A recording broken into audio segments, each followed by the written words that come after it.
রাহিমাহুল্লাহ আজীব টাইপের ব্যক্তিত্ব। এনার ব্যাপারে যদি কথা বলা যায়, আবার কিছু কিছু আমাদের এলাকায় আবার কি কি উঠেছে সব খোদা জানে। ইমাম আবু হানিফা রাহমাতুল্লাহ আলাইহির নাম শুনলে তাদের নাকি গাত্রদাহ হয়, আল্লাহ মাফ করুক। ইমাম সাহেবের ব্যাপারে তারা কি জানে? হ্যাঁ, তাদের গাত্রদাহর কারণও কিছু বুঝে আসছে না। এটা আসলে ব্যাপারটা হলো এই যে যারা না উপরে যান তাদের শত্রুও থাকে। ওই ইমাম সাহেবের যুগ থেকে আর পরস্পর হয়ে আসছে। আল্লাহ তাদেরকে মাফ করুক, তাদেরকে হিদায়েত দিক। আমি খুব বেশি যাচ্ছি না, শুধু ইমাম সাহেবের একটা মসলা আমি বলছি, কিরকম আল্লাহ তাকে ব্রেন দিয়েছেন দেখেন। ইমাম আবু হানিফার কাছে একজন ব্যক্তি এসছে, এসে বলছে, হুজুর আমি আমার স্ত্রীকে শর্ত দিয়েছি। কি শর্ত? আমি পৃথিবীর মধ্যে একটা আমল করব, যে সময় ওই আমলটা করব পুরো পৃথিবীতে যেন ওই সময় অন্য কেউ সেই আমল না করে। আমি একটা আমল করব, একটা সময় করব, যে সময় আমি ওই আমলটা করব ওই সময় যেন পুরো পৃথিবীতে অন্য কেউ ওই আমল না করে। যদি আমি এই আমল না করতে পারি আমার বোর তালাক। কি সর্বনাশী কথা বলেন তো দেখি।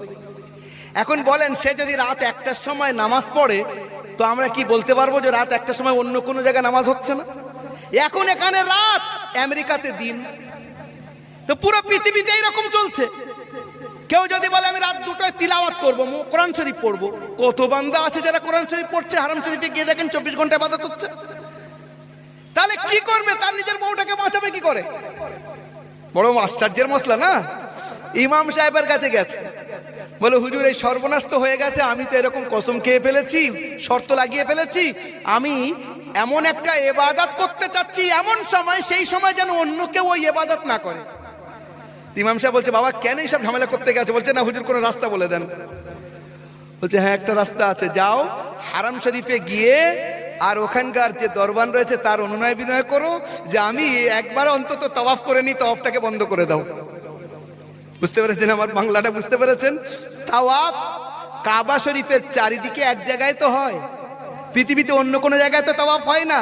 তো ইমাম সাহেব বললেন, এক কাজ করো, 10 মিনিটের জন্য হোক 5 মিনিটের জন্য হোক তুমি একলাই তাওয়াফ করবে, অন্য কেউ করবে না, তাহলে তোমার স্ত্রী বেঁচে যাবে। বুঝতে পেরেছেন কথাটা? আপনাদের মাথায় ঢুকেছে কি ঢুকেনি? একটু সরল করে বলছি, এটাকে একটু আরো সরল করে বলছি। ইমাম সাহেবের ব্রেন আল্লাহ কি দিয়েছেন। ওনার যুগে ওনারই একজন ওস্তাদ ছিলেন, তার নাম হল ইমামে আমাস।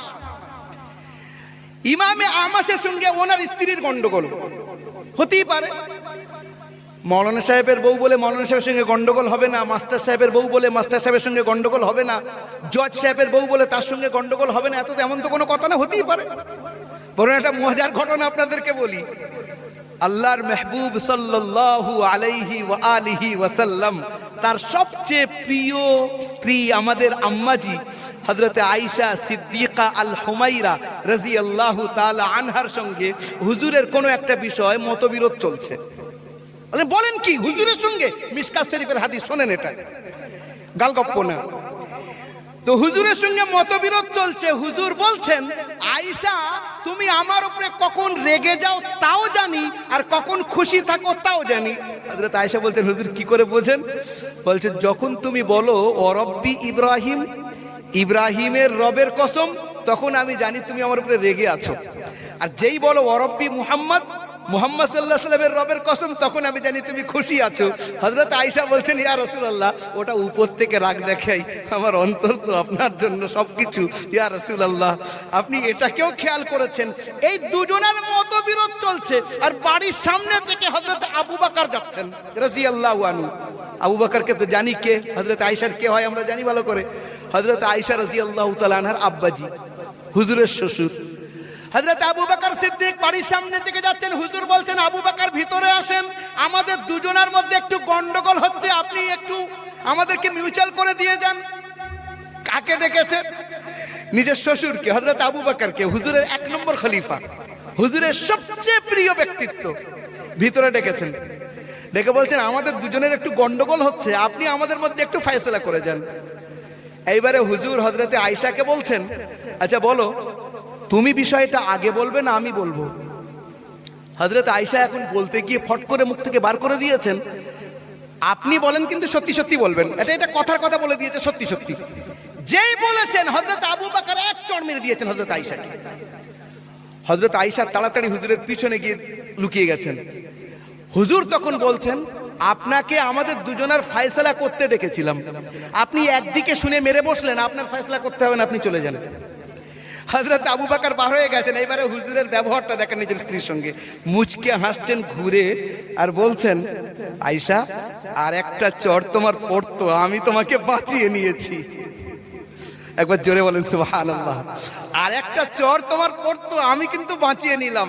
হযরত আয়েশা বলছে, জি ইয়া রাসূলুল্লাহ, আব্বাজি খুব রেগে গেছেন আমার উপরে, আরো এক ঘা মেরে দিতেন, আল্লাহ আপনার ওসিলা আমাকে বাঁচিয়ে নিয়েছেন, আমাকে চড় পড়তো।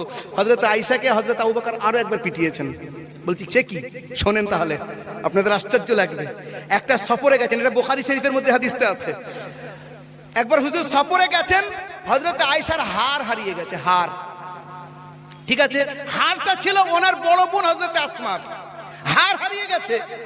এইবারে সাহাবায়ে কেরামরা হার খুঁজছেন, হার খুঁজে পাচ্ছেন না, কাছে পানিও নেই যে ওযু করবেন নামাজ পড়বেন, পেরেশান।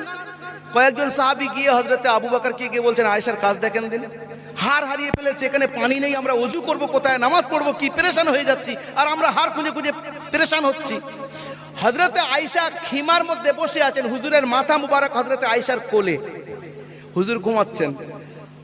হযরত আয়েশার ঘরে হুজুর হযরত আবু বকর ঢুকলেন, ঢুকে হযরত আয়েশাকে তো ইশারায় ইশারায় খুব বকেছেন, বকার পরে সহ্য হয়নি, তো এই জায়গায় ধরে এত জোরে মানে মেরেছেন, আওয়াজও করতে দিচ্ছেন না। হযরত আয়েশা বলছেন, আমার চোখ থেকে টপ টপ করে পানি বার হচ্ছে, কিন্তু আমি নড়তে পারছি না, কারণ হুজুর ঘুমাচ্ছেন আর আব্বাজি এদিকে আমার পিটাই করে চলেছেন দুবার তিনবার, বলে আমি পেরেশান হয়ে যাচ্ছি, এত লাগা লেগেছে, মানে এইরকম ধরে আমাকে ঘুরিয়ে দিয়েছেন, তোমার জন্য মুসলমানরা আজকে পেরেশান হয়ে রয়েছে, ওযুর না পানি নেই এখানে। এই হচ্ছে, এরপরে শোনেন আম্মাজির হার হারানো আর আমাদের জন্য কি রহমত দেখেন। এরপরেই আয়াত অবতীর্ণ হচ্ছে, ফাতায়াম্মামু সাঈদান তাইয়্যিবা, মুসলমানরা যখন তোমরা পানি পাবে না ওযুর সময়, তখন তোমরা তায়াম্মুম করে নাও। হযরত উসাইদ ইবনে হুযায়র রাদিয়াল্লাহু তাআলা আনহু বাইরে দৌড়ে এসে হযরত আবু বকরকে বলছেন, মা হিয়া আউয়ালু বারাকাতিকুম ইয়া আলা আবি বকর, হে আবু বকর আপনার খানদানের এটা প্রথম বরকত না, হযরত আয়েশার হার হারিয়ে গেছে আর এই উম্মত তায়াম্মুম পেয়ে গেল। জোরে বলেন সুবহানাল্লাহ। দেখছেন কিরকম ভাবে আমরা জিনিসটা পেয়েছি। আমি আবার সেই জায়গায় নিয়ে যাচ্ছি, হযরতে ইমামে আবু হানিফা রাহমাতুল্লাহ আলাইহির বিষয়টাকে শর্টে কথাটা বলতে চাচ্ছিলাম, তার সঙ্গে আসল কথাটা বলছি। ইমামে আবু হানিফা রাহমাতুল্লাহ আলাইহির ওস্তাদ ইমামে আমাশ এখন রেগে গিয়ে নিজের স্ত্রীকে কি বলেছে, এশার পরে উনি গিয়ে একটা কথা বলেছেন, স্ত্রী রেগেছিল, উত্তর দেয়নি। এখন বলছে, যদি ফজরের আজান পর্যন্ত তুমি আমার সঙ্গে কথা না বলো, তোমার 3 তালাক।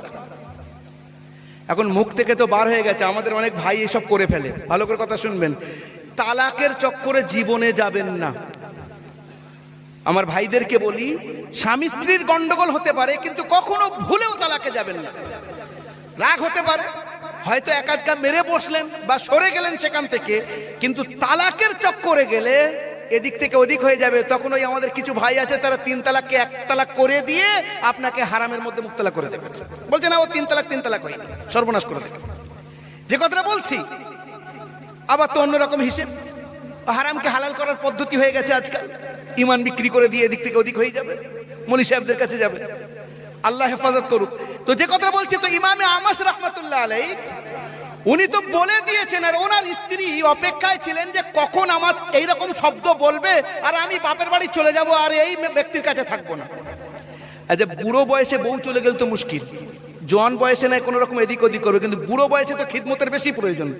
এটা আমার ছাত্র জীবনে তখনকার একজন বুড়োর কাছ থেকে শুনেছি। তিনি তার নাতিকে বলছে, উত্তরপ্রদেশে উর্দুতে বলছে, সে শব্দটা এখানে ব্যবহার করছি না, উনি গালি দিয়ে বলছেন একটা শব্দ, যেমন দাদু নাতির সঙ্গে ইয়ারকি হয়, ইয়ারকি করে বলছেন, নাতিটা বলছে দাদি কোথায় গেছে, বলছে সে অমুক জায়গায় গেছে, বলে মরে তো যায়নি, বলে এই ওরকম বলিস না, বুড়ো বয়সে বোর কি প্রয়োজন তুই এখন বুঝবি না, যখন বুড়ো হবি তখন বুঝবি কতটার দরকার। জোয়ান বয়সে নিজের কাজ সব করে নেওয়া যায়। এখন ইমামে আমাশ রাহমাতুল্লাহ আলাইহি তো বুড়ো মানুষ, বউ এখন চলে যাবে বলছে, উনি তো বলে দিয়েছেন ফজর পর্যন্ত যদি তুমি আমার সঙ্গে কথা না বলো তাহলে তোমার 3 তালাক। বউ এখন বলেছে, বেশ এবার জব্দ করব, এই সুযোগ হয়েছে, আমি বাপের বাড়ি যাব আর তোমার সঙ্গে কথা আর বলছি না। ইমামে আমাশ রহমতুল্লাহ আলাইহি পেরেশান, কি করবেন, মাথায় এসেছে না ইমামে আবু হানিফার কাছে যাই, আমার ছাত্র। ইমাম সাহেবের কাছে গেছেন, গিয়ে বলছেন বাবু বাইরে থেকে সালাম করলেন, ওস্তাদের আওয়াজ শুনে সঙ্গে সঙ্গে বাইরে। বলছে হুজুর আপনি আমাকে ডেকে নিতেন। বলছে মশলাটা এমন, তোমাকে ডাকলে হবে না, তোমার কাছে এসেছি, কোনো একটা রাস্তায় বার করো বাবা। বলছি জি হুজুর বলেন। বলছে এখন আমি তোমার চাচিমাকে বলে ফেলেছি, এসার পরে আমি গিয়ে একটা কথা বললাম, উত্তর দিল না, আমার রাগ হয়ে গেছে, ফট করে বলেছি ফজর পর্যন্ত যদি তুমি আমার সঙ্গে কথা না বলো তোমার 3 তালাক। বলে তো ফেলেছি বাবা, ফট করে রেগে গিয়ে। এখন মশলা তো আমিও বুঝি, আমি তো একজন আলিম, আমি তোমার ওস্তাদ শিক্ষক, তো বেটা কোন রাস্তা কি হতে পারে? ইমাম আবু হানিফা বলছেন হুজুর কিছু হবে না, আপনি বাড়ি যান। বলছে কি? আরে মশলা আমিও জানি তো, তুমি একলা জানো। বলছে হুজুর আপনি যান না, বাড়ি যান না, সে সকালে কথা হবে, কোন যান। এখন নিজের ছাত্রের উপরে এত বিশ্বাস, বলেছে যে গেলে একটা যাই, কিন্তু তবু তো টেনশন হচ্ছে, কেন মশলা তো উনিও বোঝেন, উনি তো বড় মুহাদ্দিস, ইমামে আহমদ বিখ্যাত মুহাদ্দিস। বাড়ি এসেছে, আর বউ তো কথা বলবে না, সকালবেলা নিজের ব্যাগ গোছাচ্ছে, সকালবেলা বাপের বাড়ি চলে যাবে। বেচারার ঘুম আসছে না, কি করবে, বসে আছে। ইনি চেষ্টা করছেন যাতে কথা বলে, কথা বলছে না। রাত অতীত হয়ে যাচ্ছে, আজান হচ্ছে, আল্লাহু আকবার আল্লাহু আকবার। সঙ্গে সঙ্গে ওনার স্ত্রী বলছেন আমি চললাম, তুমি থাকো, বড্ড তোমার রস হয়েছে। উনি বলছেন কি সর্বনাশ হয়েছে, আবু হানিফা আমার সঙ্গে ধোঁকাবাজি করলো, হ্যাঁ ওস্তাদের সঙ্গে কেউ ইয়ার্কি করে বুঝি। আজান হয়ে গেল, ইমাম আবু হানিফা এসে হাজির। বলছে তোমার লজ্জা লাগলো না, আমি তোমার ওস্তাদ, হ্যাঁ আমার সঙ্গে তুমি ইয়ার্কি করেছো? বলো হুজুর সেই দিন যেন আমার জীবনে আল্লাহ না দেখায় আমি আমার উস্তাদের সঙ্গে, আমার শিক্ষকের সঙ্গে আমি বিয়াদবি করবো। বলছে তাহলে কি হলো? বলে হুজুর একটু বিয়াদবি আমার ক্ষমা করবেন, মশলাটা চাচিমা পর্দার ওপারে আছেন, উনি বসে থাকুন, আর একবার আপনি বলবেন। বলে তার মানে তুমি বুঝুনি তখন? বলছে হুজুর রাগ করবেন না, দয়া করে একটু বলেন। বলছে কাল এশার পরে আমি নামাজ পড়ে এসেছি, তোমার চাচিমাকে বলেছি একটা কথা, উত্তর দেয়নি, আমার রাগ হয়ে গেছে, বলেছি ফজর পর্যন্ত যদি তুমি আমার সঙ্গে না কথা বলো তাহলে তোমার 3 তালাক। বলে তো দিয়েছি, এখন আমি জানি ও কথা ফজর পর্যন্ত বলেনি, আজান হয়ে গেছে, তারপরে ও আমার সঙ্গে বলছে তুমি থাকো আমি চলে যাচ্ছি। বলে হুজুর এই কথা বলেছে তো, তুমি থাকো আমি চলে যাচ্ছি। বলছে হ্যাঁ এক্ষুনি বলেছে। ওদিক থেকে চাচিমা বলছে হ্যাঁ 100 বার বলেছে, আর থাকবো না, হয়ে গেছে তো, তালাক পড়ে গেছে। ইমামে আবু হানিফা রহমতুল্লাহ বলছেন হুজুর ফজরের ওয়াক্ত হয়নি, ও তো তাহাজ্জুদের জন্য আমি আজান দিয়েছিলাম। একবার জোরে বলেন সুবহানাল্লাহ, বুঝতে পেরেছেন? বলে হুজুর ও তো আমি আজান দিয়েছিলাম, ফজরের ওয়াক্ত এখন অনেক বাকি। এইবারে বলেন বুড়ি কিরকম রাগা রেগে যাবে, কি সর্বনাশটা করেছে আমার, আমি এইবারে নিজেকে মুক্ত মনে করছিলাম, চলে যাচ্ছিলাম, এই সর্বনাশটা তুমি আমার করে দিয়েছো। এই হলো ইমামে আবু হানিফার জ্ঞানের এইরকম প্রখরতা ছিল, যেটা কল্পনা করতে পারবে না যারা বলে বলে বেড়ায় না যে ইমাম সাহেব কি জানে, তারা নিজেরাই বুঝুক ইমাম সাহেব কি জানে। যদি একটু ঠিকভাবে পড়ে তো অনেক কিছু বুঝে আসে, নানান নানান কথা চারিদিক থেকে ভেসে ভেসে আসে, তাদের জন্য দোয়া ছাড়ার অন্য কিছু করতে চাই না। বাদ বাকি যদি প্রয়োজন যেমন সামনে আসে তেমন কথা বলা যাবে। আমি বলছিলাম hour prophet, he was the last and greatest Messenger who came to this world to lead the humanity towards the right destination for each and every human being who are living in this world। পুরো পৃথিবীর মধ্যে যেখানে সর্ব অবস্থায় যে মানুষ থাকুক না কেন, মুহাম্মদুর রাসূলুল্লাহ সাল্লাল্লাহু আলাইহি সাল্লাম তাদের জন্য নবী, শুধু মানুষদের জন্য না, আল্লাহর মেহবুব শুধু মানুষদের জন্য না। শুনবেন ভালো করে কথা, ইমামে হযরত আবু বকর সিদ্দিক রাদিয়াল্লাহু তাআলা আনহুর বাড়িতে হুজুর যেতেন, দুটো পাথর রাখা ছিল, একটা পাথর ছিল তার নাম হলো মুতাকাল্লিম, একটা পাথর ছিল তার নাম হলো মুত্তাকা। দুটো পাথর ছিল, একটা হলো মুতাকাল্লিম, একটা হলো মুত্তাকা। হুজুর যখন সেখানে ঢুকতেন তো যে পাথরটার নাম ছিল মুতাকাল্লিম সে বলতো আসসালামু আলাইকুম ওয়া রাহমাতুল্লাহ। একবার জোরে বলেন সুবহানাল্লাহ।